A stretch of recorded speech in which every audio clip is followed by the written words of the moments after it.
Good, happy Thursday evening, January 20th, 2022. I'm Riley King, and welcome to this Thursday evening edition of the Riley King Newscast, right here on the Riley King Network. Let's get started right now with this evening edition of the Riley King Newscast. We have a lot of news to get to this evening, so let's begin right now.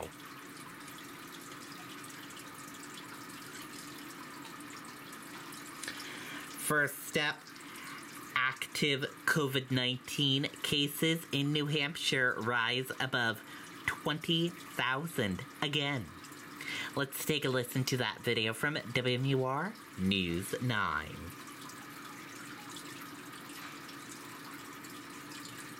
Walmart, America's largest, is hiring. Earn up to $28 per hour plus benefits working at Walmart's distribution center. Get a $5,000 sign-on bonus, but hurry, you must be hired before January 31st. Apply today online or text DC to 240-240. Walk-ins welcome. And tonight, active cases of COVID-19 growing in New Hampshire after seeing a drop this week. Good evening, everyone. I'm Mike Cherry. And I'm Jennifer Vaughn. Current infections are up tonight to just over 20,000. And that comes as the state announces 3,100 new cases, with 729 of those from a backlog. Current hospitalizations are down to 393, and there are 14 new COVID-related deaths to report tonight. Okay, and there you go on that video and that report.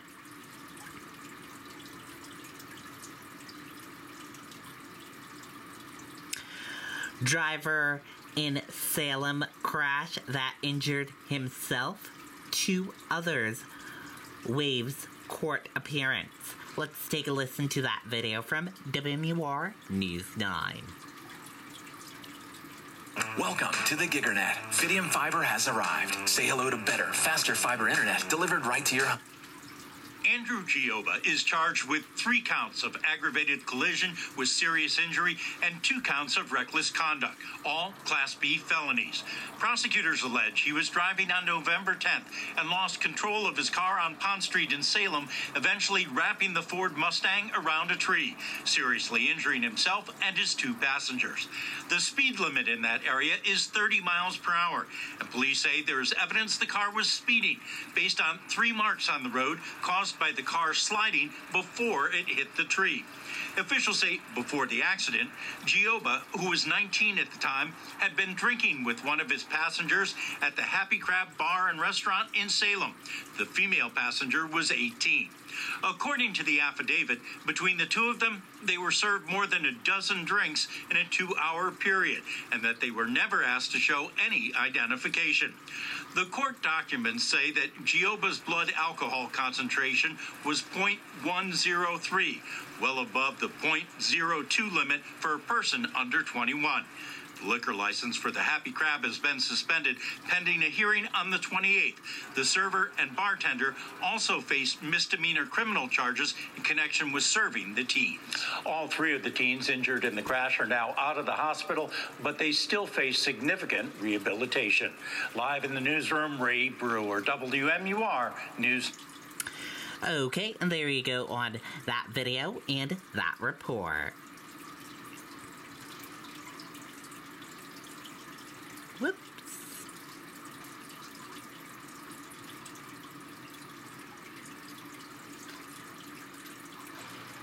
Okay. New Hampshire musher's dog killed on highway in Alaska. Let's take a listen to that video from WMUR News 9.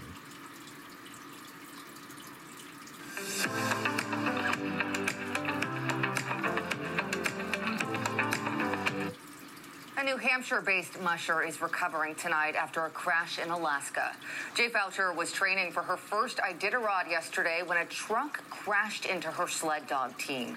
One dog was killed, another is missing, and others have bad injuries. According to a training group Foucher is associated with called the Cybersong Sled Dogs, the medical bills for 2 of the dogs total more than $8,000. Okay, and there you go on that video and that report. bill would create $100 million fund to compensate victims of abuse at YDC.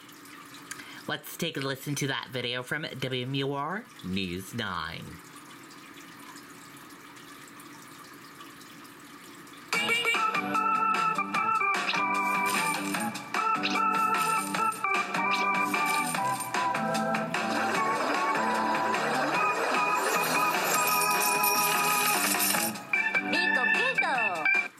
Sincerely hope that this bill will provide an opportunity for healing, at least for some of the victims. New Hampshire Attorney General John Formella is asking state legislators to approve a bill that would set aside $100 million to establish a fund to settle sex abuse claims against the Youth Detention Center, now known as the Sununu Youth Services Center. We believe designing and implementing this type of a claims resolution process that provides an option for victims is just simply the right thing to do.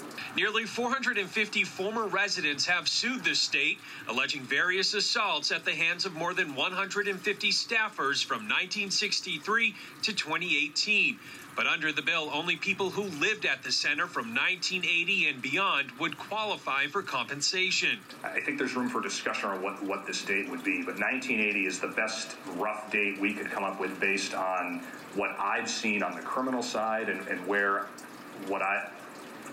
based on that information, what I've seen is kind of where these events and allegations focused around. Claims would need to be filed within a year starting in September, and payments would be capped at $1.5 million. Anyone who files a claim would also waive their right to seek further compensation in court. We oppose the bill. Not in concept, but the way it's written. Attorneys for the victims want changes to the conditions. The idea that somehow the victims have to abandon all their other rights in order as a price of admission to this process is a non-starter. Now, this bill is not set in stone just yet. There are several workshops planned for the coming weeks to make any adjustments if needed. I'm confident that we're going to make some real progress in turning this bill into something that the victims will use. In Concord, I'm Tim Callery, WMUR News 9. Okay, and there you go on that video and that report.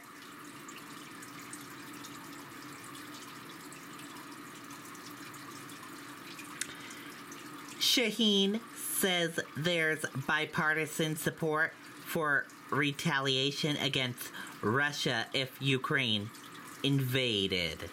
Let's take a listen to that video from WMUR News 9.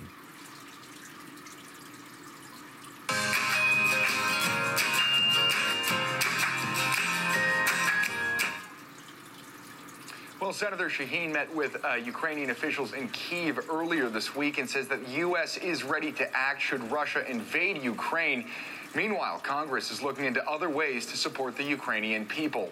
Now, roughly 100,000 Russian troops are currently lined along the eastern and northern borders of Ukraine, and the concern is that they could invade the country. Shaheen says President Joe Biden misspoke Wednesday when he suggested that a smaller-scale Russian military incursion into Ukraine would be met with a weaker U.S. response. Shaheen says she and her committee met with the president to brief him on their trip to Ukraine, and that the president fully understands a swift and severe response is necessary should Russia invade Ukraine. He was very clear about holding Putin accountable, about trying to make sure that the ramifications of whatever he might do were clear to him, and that we've been working closely with our allies to develop a united front. I think the president misspoke in what he said, and the White House clarified that immediately after the press conference. And Shaheen says the committee is looking into additional sanctions against Russia while U.S. allies are sending weapons to Ukraine. The senator noted that Congress is watching Vladimir Putin closely and says he will be held accountable for whatever action he takes. Live in the newsroom, Scott Koch, WMUR News. Okay, and there you go on that video and that report.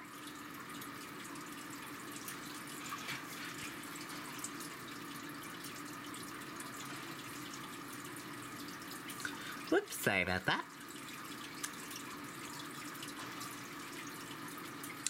New Hampshire school nurses frustrated by conflicting COVID-19 guidelines. Let's take a listen to that video from WMUR News 9.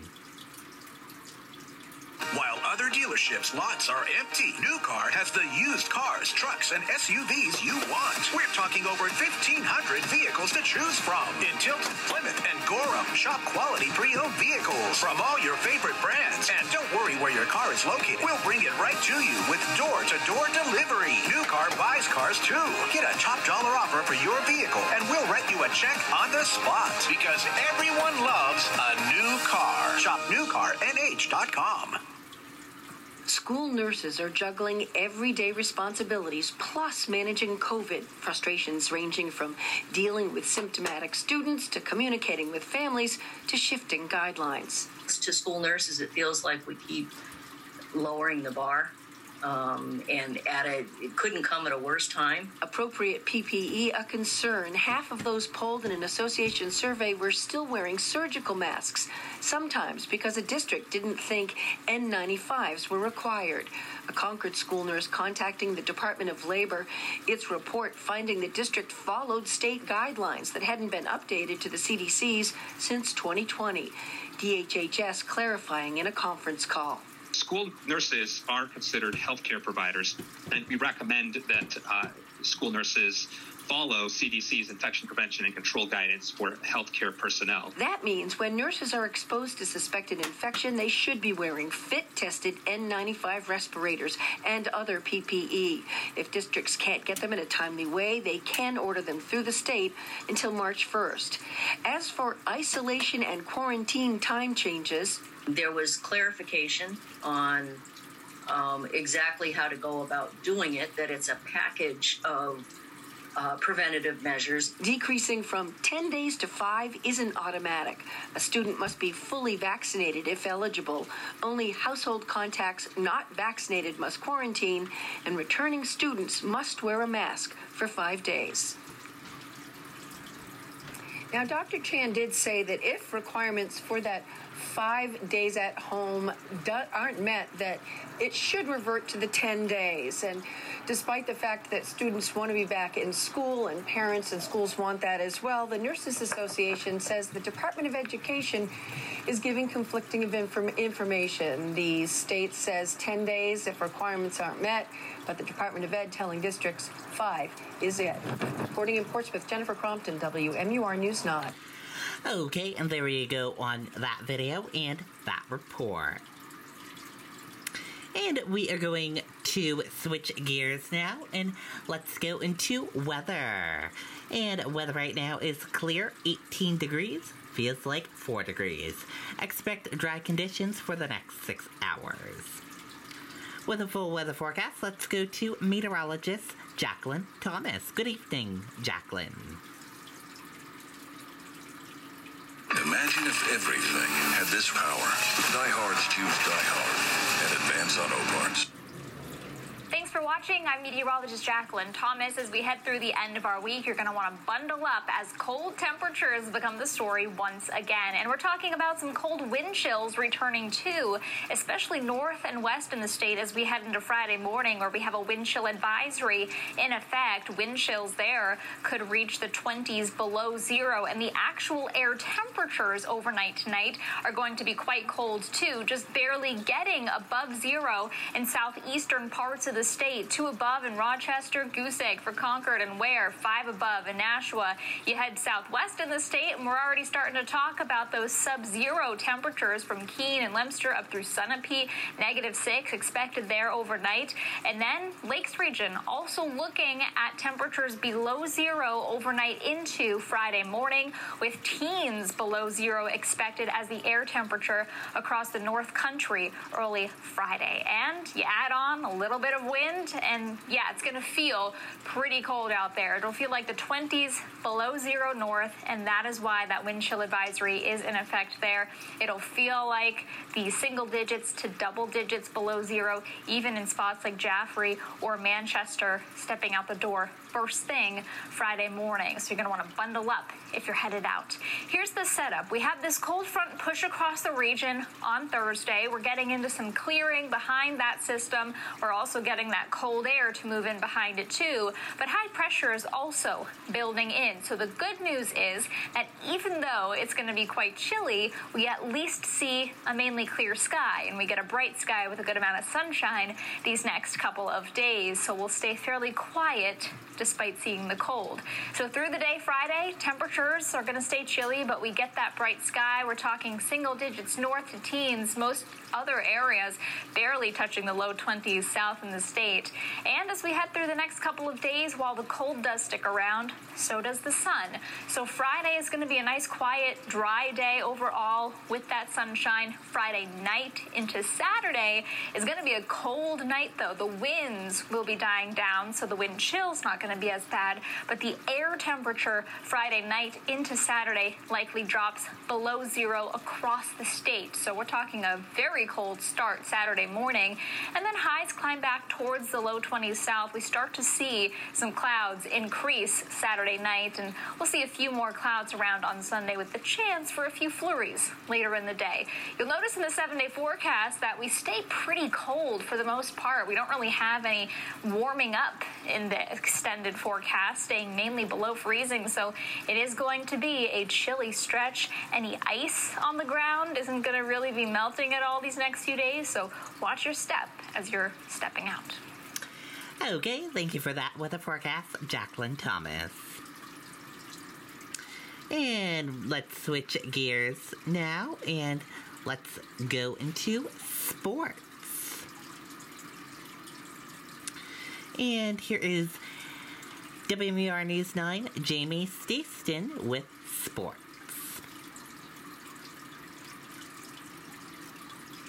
Jamie Staten and News 9 Sports. Well, let's face it, Bruins fans, Tuesday night was rough. Carolina scored a touchdown in the beatdown. They took down the Bruins 7-1. But 2 nights later, here we go again. Bruins look to get back on track with a 7 o'clock game on the Garden Ice against the Washington Capitals. I think they'll be ready to go in terms of energy level. The other night, obviously, was a dud.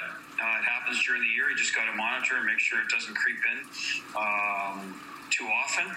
So that's what we addressed yesterday. I thought we had a good energized practice, optional today, so guys can sort of get their energy level back up. All right, this week's Hometown Hero is achieving some great things on and off the ice for Pinkerton Academy girls hockey. WMUR's Jonathan Marshall tells her story. Achieving great athletic feats isn't new for Molly Fahey. She once stayed in New England Wrestling Championships growing up and played for a local Derry youth football team. I always wanted to keep up with the boys, so I was always playing the boys' sports too. It was always fun. I was always competitive with them, and after a couple of years, I started playing hockey and didn't have time for it anymore. Dedicating time to the ice has proven to be wise for the Pinkerton senior. Fahey has led the Astros in scoring the last 3 seasons. She also sets the tone in the classroom with a 3.7 GPA. We're a young program. We've only had 4 years. She's been with me since she's been a freshman. People look to her as a leader. That's why she's a captain. I'm always competitive, and I always want to strive to be the best. So I always push myself to work as hard as I can every single practice and game. Fahey dedicates time sharing this passion, coaching the next generation of players. She's also kept busy training her 3 horses, Theo, Kingsley, and Gronk, named after former Patriots tight end Rob Gronkowski. I've been riding horses since I was young, and about 5 years ago, I got my first horse, and then after that, I got 2 more, and they all don't know a lot, so I've definitely had to train them a lot to do everything I need, but it's been fun working with them. Before heading south to be a student at Ole Miss, Fahey is looking forward to adding to her legacy at Pinkerton. Our team is definitely starting to come together and work together as a team, and I think I'm also improving my game as well, so it'll be a good season. Shout out to Molly Fahey, this week's Hometown Hero. Not sure I would trust a horse named Gronk. High school hockey this afternoon. Brady and Bedford, no scoring into the second period. Then Brady on a power play. Jake Tash collects the puck puck at the blue line, and his wrister found the net. 1-0. The Giants had the lead. Bedford answers with heavy pressure. Luke Moore's initial shot from the point goes wide.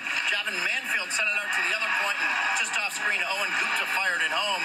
It was a 1-1 game. How about a big-time save, Patrick Costa, from the face-off dot glove save and a beaut by Owen Courier. They're in the third period, 1-1 game. And let's run through the NFL playoff matchups. You got the Bengals and the Titans. That should be a close game. Can Jimmy G do anything with the Packers Saturday night? That's the question. On Sunday, you get Tom Brady at 3, and then I think the best game, Bills and Chiefs. So that's going to be awesome. Would you ride a horse named Gronk? Not anymore. Thanks so much, David. Okay, and there you go. That is sports with Jamie. And that did it for this evening edition of the Riley King Newscast right here on the Riley King Network. Thank you for tuning in and watching. Have a great evening, and see you back here tomorrow for another newscast. Good night and goodbye.